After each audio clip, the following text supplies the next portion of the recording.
हुआ चलते हम दुबरा गए। बाबू माथा खराब। आज हड्डी है लौकता। तो हम तार खाए रोकले बानी। फिर भी हमारे याद नहीं थे। ई बात तहरा कैसे बुझावे हो? बस पैसा के चक्कर में बानी। ना कमाए तो खैबू का घेवारा। सुख ले मुआवत नहीं हमरा के। सुखले काहे मोरत तारू? पानी में जाके मोड़ो। रव बिना मन नहीं खेला गई। हमरा ना चाहिए पैसा। रहुआ आ जाई।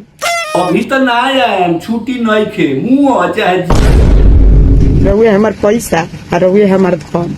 आ जाई हमार भातार ये हमार करे जा। ए हमर की कुछो कहो अभी हम ना आए।